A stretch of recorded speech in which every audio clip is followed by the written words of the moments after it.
আমি তোমার শাশুড়ি মাকে বাসর ঘর থেকে তাড়িয়ে দিলাম। বাবা কেন জানো? কেন এই জগতে আমার আপন জন বলতে ছিল মাত্র লক্ষিন্দর আর তুমি। সে লক্ষিন্দরও আমায় ছেড়ে চলে গেল।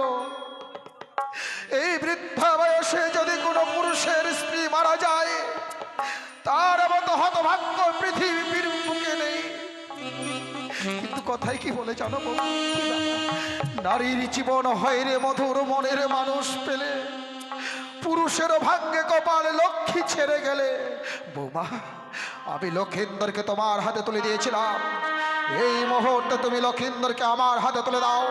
আমি গুঞ্জরিয়ার মহাশ্মশানে গিয়ে লক্ষিন্দর সোনার মতো অঙ্গে আমি পুড়ে ছাই করে দিতে চাও। ও শ্বশুর বাবা গো, ও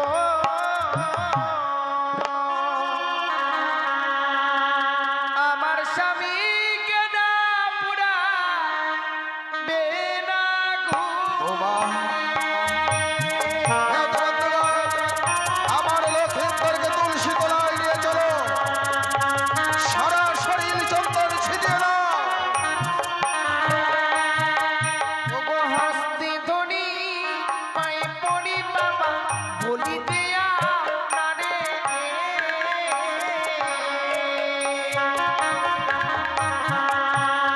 নিত স্বামী ওগো বাবা ভিক্ষে দিতা মারে।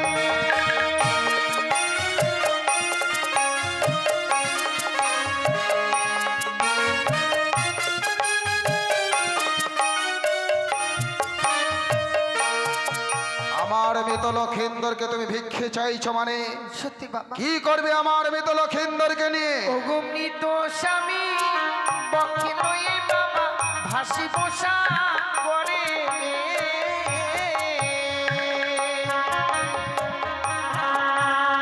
ভাসিতে ভাসিতে বাবা যাব দেব পুরে। বৌমা, বৌমা,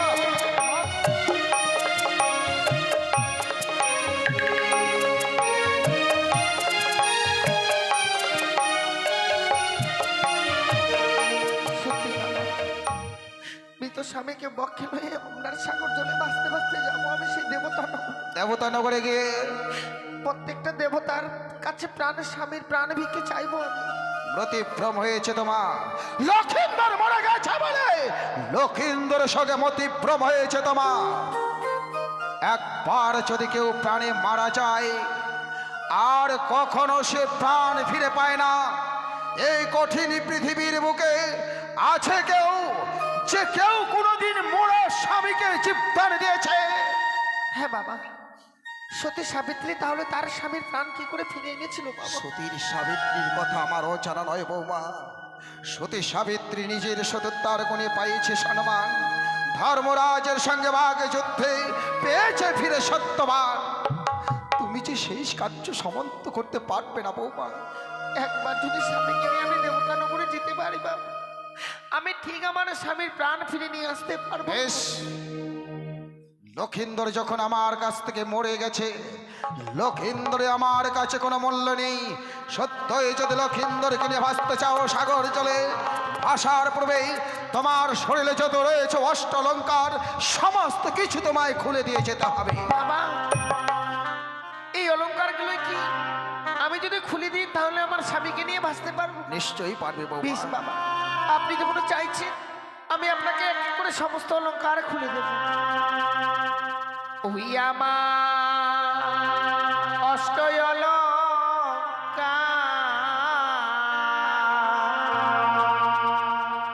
লহ শ্বশুর মা আমাগো।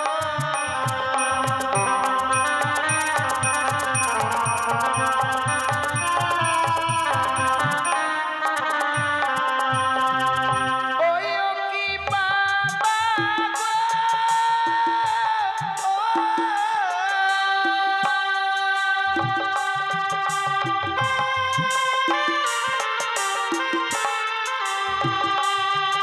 এই টম্বলার এই ও গন্ধ দিও অভাগিনী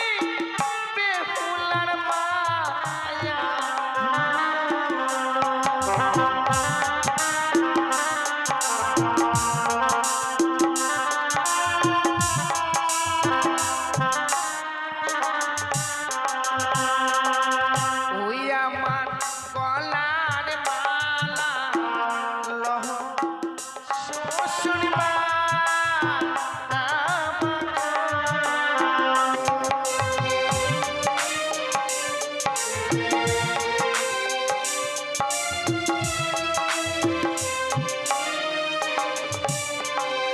ও কি বাবা গো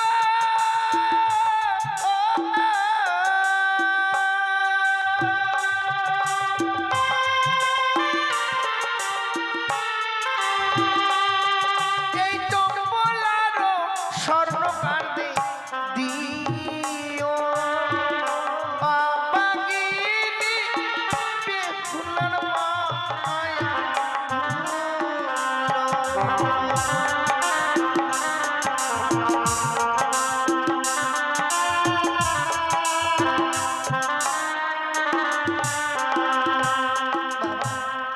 আমি তো সমস্ত অলংকার খুলে দিয়েছি। সবকিছু খুলে দিয়েছো, কিন্তু তুমি এখনো বুঝতে পারোনি বৌমা, অলংকারের থেকে বহু মূল্যবান বস্তু তোমার অঙ্গে এখনো রয়েছে। সে কি বলছে? সত্যই যদি আমার মৃত লক্ষিন্দরকে তুমি পেতে চাও, এই মুহূর্তে তোমার অঙ্গের লাল বস্ত্রের শাড়ি তোমায় আমায় খুলে দিয়ে যেতে হবে। বাবা, শেষ পর্যন্ত আপনি আমার পরনের শাড়িটুকু খুলে নিতে চাইছেন? মা,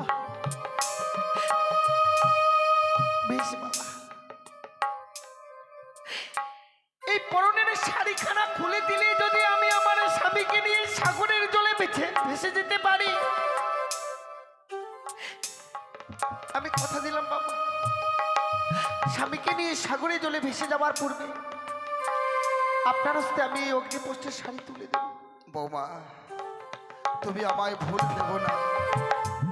ওই লাল রঙের অগ্নিপাষ্টের শাড়ি আমি কেন চেয়েছি জানো? কেন বাবা? তুমি যে ভগবান দর্শনে যেতে চাইছো, ভগবান দর্শনে যেতে হলে এক মনে এক ধ্যানে এক চিত্রে যেতে হবে। আর যতক্ষণ পর্যন্ত তোমার অঙ্গে লাল রঙের অগ্নিপাষ্টের শাড়ি থাকবে, বিশ্ব এ বাসনা কাম কামনা তোমায় পিছন থেকে টেনে ধরবে, তোমায় ঈশ্বরমুখী হতে দেব না। যার জন্য আমি তোমায় দেব এক শান্তির প্রতীক, যেটা থাকবে মাত্র ধবল বস্ত্র, আর এ হচ্ছে লাল রঙের শাড়ি। এই যে লালসার প্রতীক বৌমা। বাবা, কিন্তু বৌমা, বলুন। তুমি যে সাগর চলে ভাসবে, সাগর চলে ভাসতে গেলে কোনো কিছু অবলম্বন করতে হয়। তুমি কি নিয়ে ভাসবে? তা সত্যি বাবা, তাই আপনি আমায় পঞ্চম কদলী বৃক্ষের মান্দা আর সোলার মন্দির তৈরি করে দেবেন বাবা। কদলীর বৃক্ষ তুমি আমার কাছ থেকে চাইছো বাবা, কিন্তু কদলীর বৃক্ষ যে তোমায় দিতে পারবো না বৌমা। সে কি বলছেন বাবা? সত্যই যদি কদলের বৃক্ষ তুমি আমার কাছ থেকে নিতে চাও, আমার কাছ থেকে কদলের বৃক্ষ তোমায় ক্রয় করে নিতে হবে। কিন্তু আমার কাছে তো দেবার মতো কোনো মূল্য নেই। বেশ বাবা, আমাকে যদি ওই কদলের বৃক্ষকে ক্রয় করে নিতেই হয়, আপনি আমায় কিছু সময় ভিক্ষে দিন।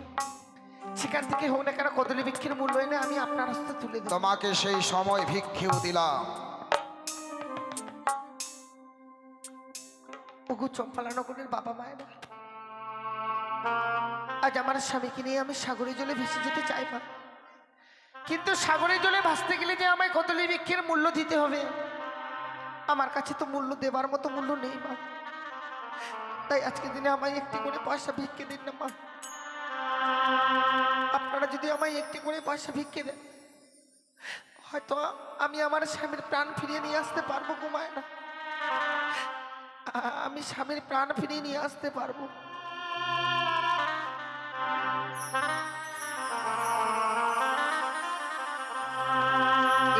একটি পয়সা দিন গো মায়েরা,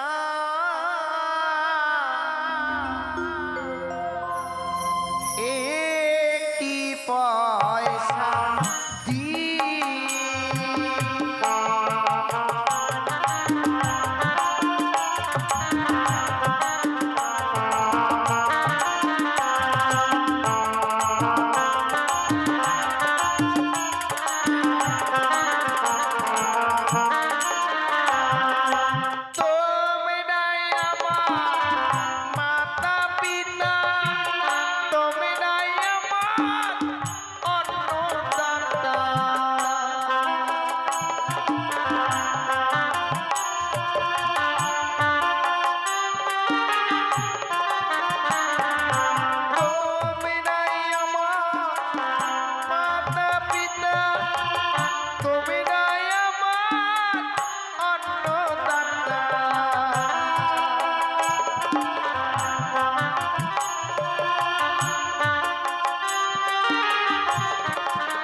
একটি পয়সা তিনি গো মায়েরা একটি পয়সা দিয়ে।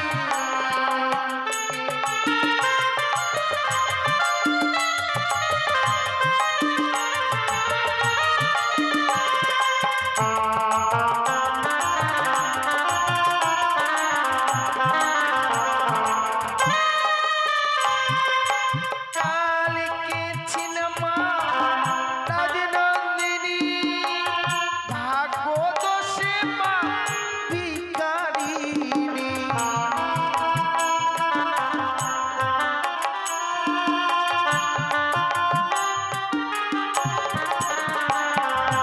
কালকে ছিলামা রাজনন্দিনী ভাগ্য দোষে মা ভিখারিণী।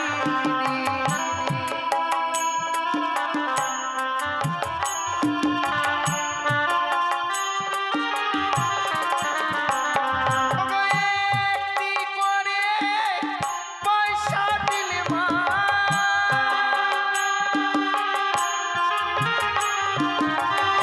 একটি করে পয়সা দিলে মা,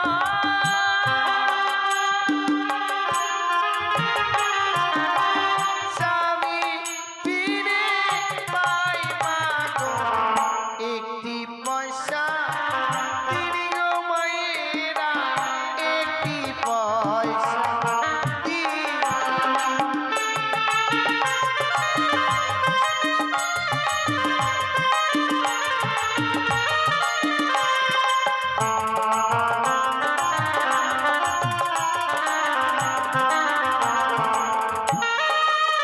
সত্যি এখানকার মা খুবই ভালো। এই চম্পলা নগরীর বাবা মায়েরা প্রত্যেকেই ভালো। বিপদে পড়েছি তো সকলেই যেন আমায় ভিক্ষে দিয়েছিল। তাই আজ আমি ঠাকুরের কাছে কামনা করি, হে ঠাকুর আমার এই বিপদের দিনে যে বাবা মায়েরা আমায় ভিক্ষে দিয়েছিল, ওই বাবা মায়েদের মেয়েরা যেন আমার মতো জীবনে কোনোদিনও স্বামীকে না হারায়, আমার মতো যেন বিধবা কোনোদিনও না সাজে। ঠাকুর এ আমি তোমার কাছে কামনা করি।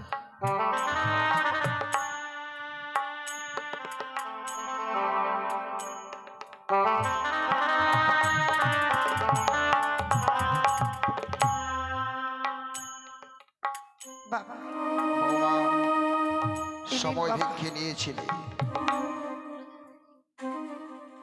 তুমি এতগুলো করে কথাই পেলে বৌমা? সারাটি চম্পলানগর ভিক্ষে করে এনেছি বাবা। শেষে আমার লক্ষিন্দরের জন্য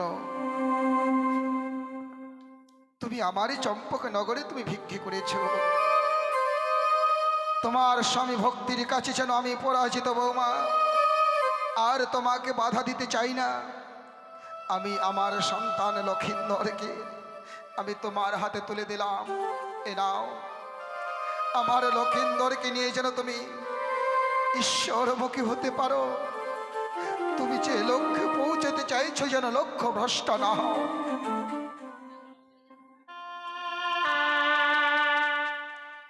আপনি আমার সাথে আশীর্বাদ করুন বাবা। সত্যি যেন দেবতানগর থেকে স্বামীর আমি প্রাণ ফিরিয়ে নিয়ে আসতে পারি বাবা, প্রাণ ফিরিয়ে নিয়ে আসতে পারি।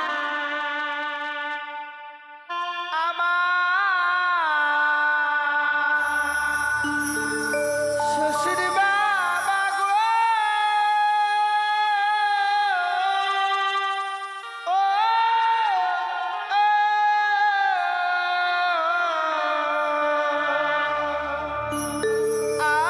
আমি চলে যা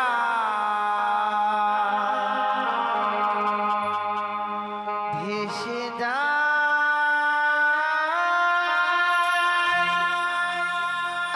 আমি চলে যা।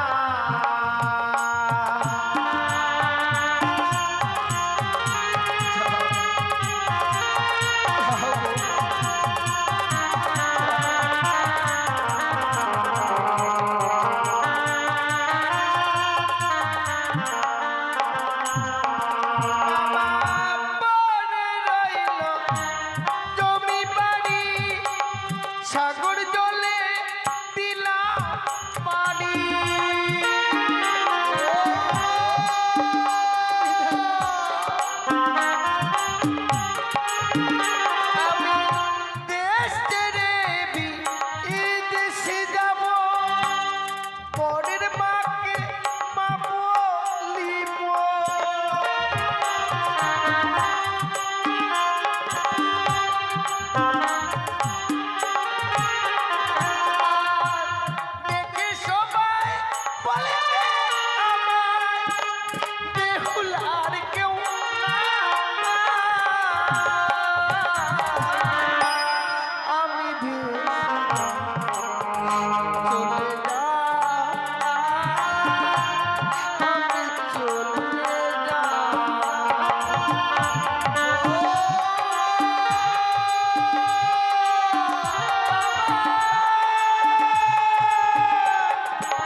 চলে গেল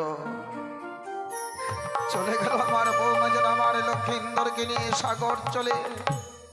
হে ঈশ্বর, সন্তানের প্রাণ নেবার জন্যই আমি জল জ্যান্ত বেহুলাকে ভাসিয়ে দিলাম সেই সাগর চলে। আমি যদি কোনোদিন কোনো পূর্ণ করে থাকি, আমার পুণ্যের ফল আমার বৌমার মস্তকে দিও। সে যেন লগ্ন ভ্রষ্ট না হয়, সে যেন তার লক্ষ্যে পৌঁছাতে পারে।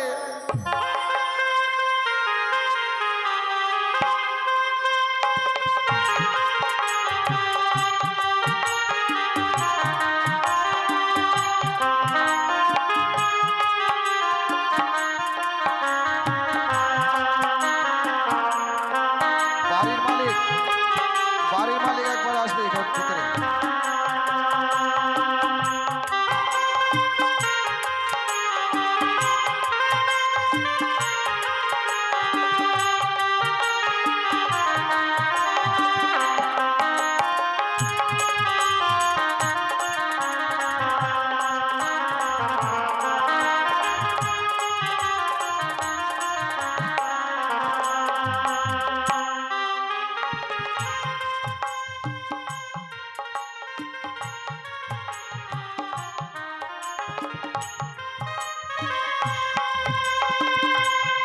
নমস্কার। এ সময় একটি ধোয়া গাইতে হয়, কেননা সতী বেহুলা সাগর জলে ভেসে যাচ্ছে, সে জায়গায় দাঁড়িয়ে একখানা ধোয়া গাইতে হয়। এ ধোয়ার পরেই আমাদের পরবর্তী অংশ আবার তুলে ধরব, তাই ধৈর্য সহকারে শ্রবণ করুন ভাসানের ধোয়া।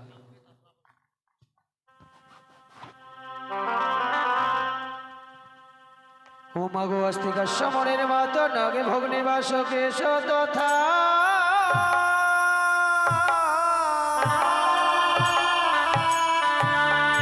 আর জগৎ মনের পত্নী মাগো মনসা দেবী।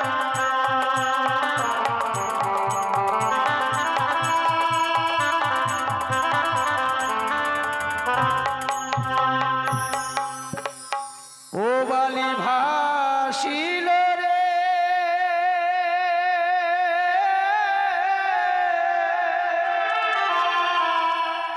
সাগরের জলে বালি ভাসিল রে।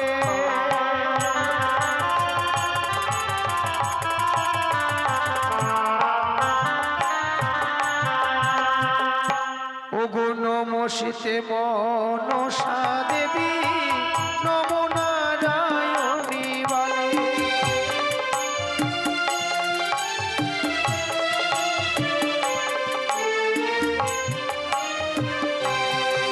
মাগো অধম জনে কর কৃপা, বিজয়া ব্রাহ্মণী বলে।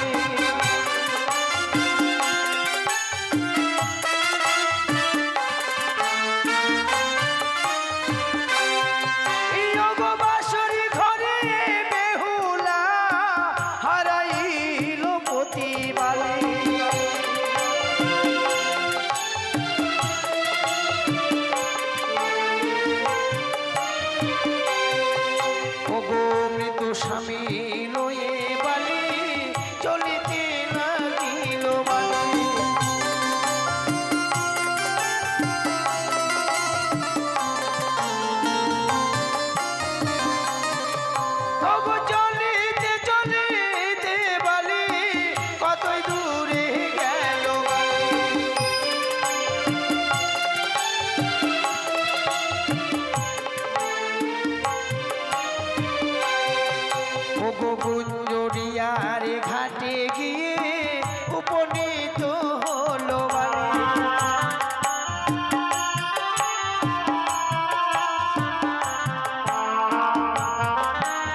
এবারে বেহুলা বালি তার মৃত্যু স্বামীকে বক্ষে ধারণ করে ওই গুঞ্জরিয়ার ঘাটে গিয়ে উপনীত হয়েছে। উপনীত হওয়ার পর তার শ্বশুর ঠাকুরের কাছ থেকে চেয়ে নিয়েছিল পঞ্চকদলীর ভেলা আর সোলার মঞ্জুস। এবার কলার ভেলাতে যখন পদার্পণ করবে, যখনই পদার্পণ করতে যায়, এদিক থেকে চাঁদ সওদাগর বলছে, দাঁড়াও বৌমা, তোমাকে আমি পঞ্চকদলীর ভেলা নির্মাণ করে দিয়েছি সত্যই, তুমি এই পঞ্চকদলীর ভেলাতে করে সাগরী সংগ্রামে ভেসে যাবে। কিন্তু আমি কি করে বুঝবো যে তুমি আমার সন্তানের প্রাণ ফিরে পাবে? আমায় যে তোমায় পরীক্ষা দিয়ে দিতে হবে বৌমা। এবারে বেহুলা বালি নিরুপায় হয়ে পরীক্ষা দিল। বলল, গো বাবা, আমি এই সতীর প্রমাণ আমি আপনাকে দিয়ে যাব। বলে, কি প্রমাণ? যে আমি যখন বাসর ঘরে ছিলাম, তাই তো ওই বাসর ঘরে রেখে গেলাম আমি সিদ্ধ করা ধান। ওই সিদ্ধ ধানে যেদিন হইবে অঙ্কুর, বুঝিবে বাবা সেদিন আমি পৌঁছে গেছি দেবপুর। আর ওই অঙ্কুরে যেদিন হইবে পাত, সেই দিন বুঝিবে বাবা আমি ফিরে পেয়েছি আমার প্রাণনাথ। আর যেদিন খুলে যাবে এই বাসরের কপাট, সেদিন বুঝিবে বাবা আমি ফিরে এসেছি এই গুঞ্জরিয়ার ঘাট। আমি এই সতীর প্রমাণ দিয়ে গেলাম। আর এই বাসর ঘরে আমি একখানা প্রদীপ জ্বালিয়ে দিলাম। বলল, যতদিন থাকিবে বাতি টিপ টিপ করে জ্বলিয়া, যেদিন যাবে বাতি নিভিবা, সেদিন আসিব বাবা আমি ফিরিয়া। এই সতীত্ব প্রমাণ দিয়ে গেল। এবার চন্দ্রপতি সদাগর তাতেও সন্তুষ্ট নয়। বলল, বৌমা, আমি তোমার সত্যতা আমি মেনে নিলাম, কিন্তু তোমায় যে আরেকটি পরীক্ষা দিতে হবে। বলছে, এমন কি পরীক্ষা? জয় কদলীর পঞ্চকদলীর ভেলা আমি তোমায় নির্মাণ করে দিয়েছি। ওই কদলীর ভেলাকে আমি লোহার শিকল দিয়ে বেঁধে দিলাম। তুমি যদি তোমার সতীত্ব গুলে ওই লোহার শিকলকে ছিন্ন করে ভাটির দিকে নয় উজানের দিকে ধাপিত হতে পারো, তবে আমি বুঝবো যে তুমি আমার সন্তানের প্রাণ ফিরে পাবে। বেহুলা বালি অসহায় হয়ে তার মাকে স্মরণ করছে, গো মা, আমি তোমার চরণে পুষ্পাঞ্জলি না দিয়ে এক গ্লাস জলও আমি গ্রহণ করি না। এই বিপদকালে তুমি আমায় রক্ষা করবে। আমি তোমার নাম স্মরণ করে ওই ভেলার মাঝে পদার্পণ করব।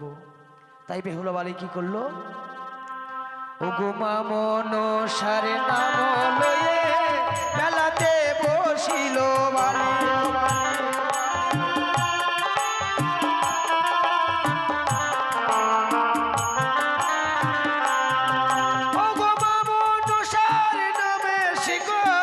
চিহ্ন চিহ্ন হলো বালি।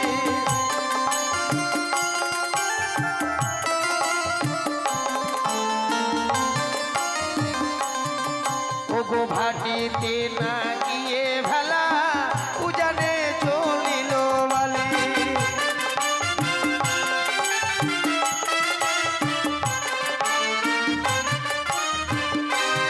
তাই কি করলো?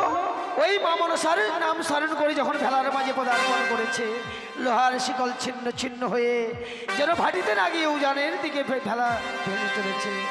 তাই কি করছে দেখুন, আবার দেখো দেখো ভেলায় আবার উজানে চলিল বালি।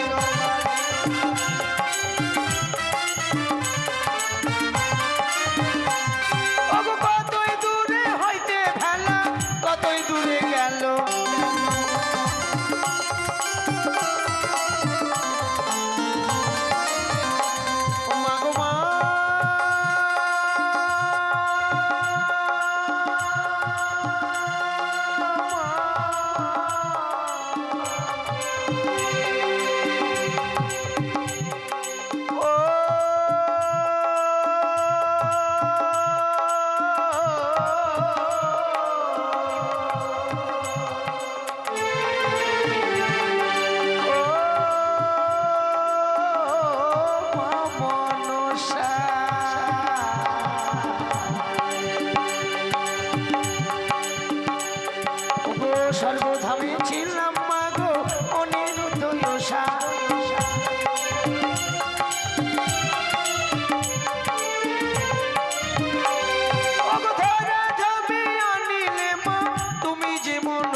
ওগো সম্মুখেতে চাপা তলার বাগ নয়নে হেরিল বালি।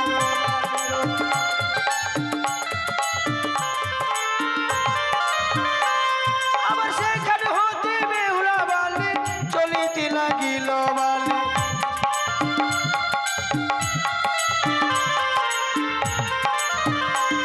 ওগো ত্রিবেণীর বাঁকে গিয়ে উপনীত হলো।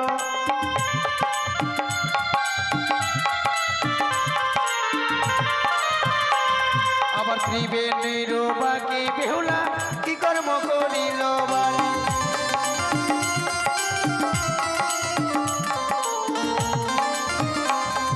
এবার ভাসতে ভাসতে বেহুলা বালি ওই ত্রিবেণীর বাঁকে গিয়ে উপনীত হয়েছে। কেননা ত্রিবেণীর বাঁক অর্থাৎ একটি নদীর তিনটি ধারা চিনিতে না পারি কোন পথে যাব আমি কনক দেবপুরে। তাই বেহুলা নিরীক্ষণ করতে পারছে না যে আমি কোন পথ পেয়ে গেলে দেবতা নগরে পৌঁছাবো।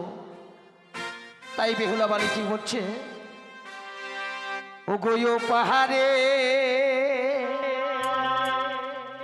সোনার গ্রাম গো,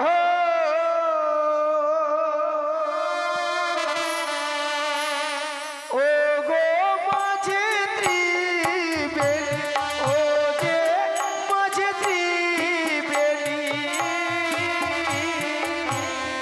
তারি মাঝে কাপড়ে কাজে নেতুলা দো পারে, ও গো ও পারে সোনার গ্রাম গো।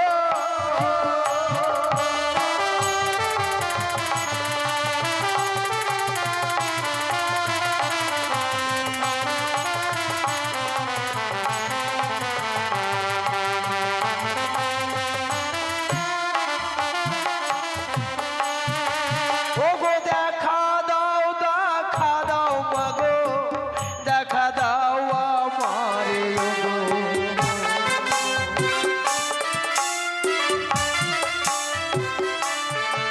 ও গো কোন পথে গেলে যাব আমি কনক দেবপুরে।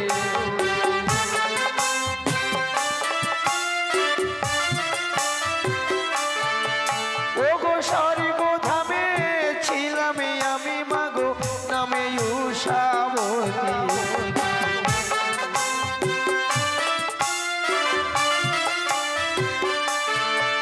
ও গো পৃথিবীতে আনিলে মাগো তুমি বিশ্বহরি।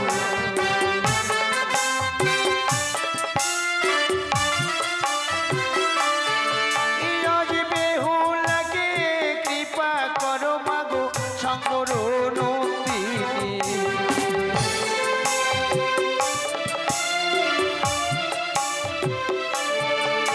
ও গো পথ দেখাও মা তুমি যে আমারে।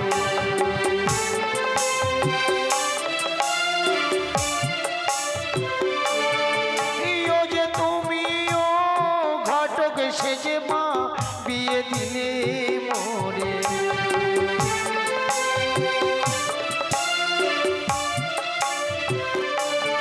ওই ও গো তোমার কারণে মাগো বিধবা সাজালে।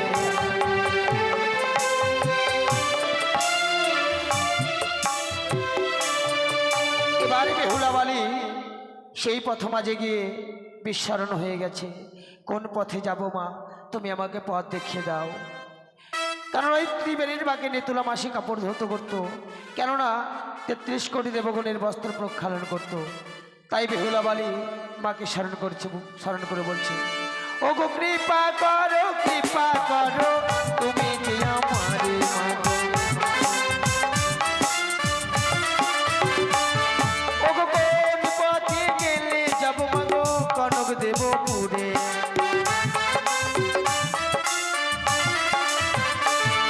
ও গো তুমি হমা বট বৃক্ষ আমি তরুলতা।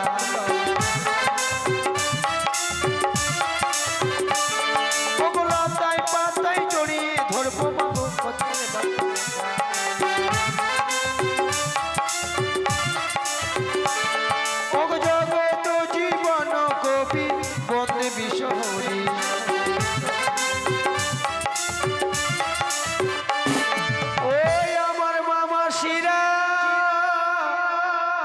বদনে ভরে দেবে নুলুরি ধ্বনি ও গো ওপারে সোনার গ্রাম ও ওদের মাঝে ত্রিবেণী ওদের মাঝে ত্রিবেণী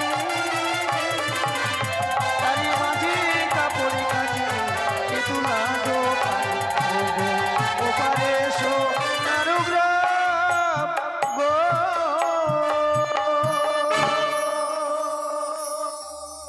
তাই না তুলা মাসির বাগে কি কথোপকথন আপনাদের সম্মুখে তুলে ধরছি, আপনারা ধৈর্য সহকারে শপথ করুন মায়ের গুণগান। হ্যালো, তাই তো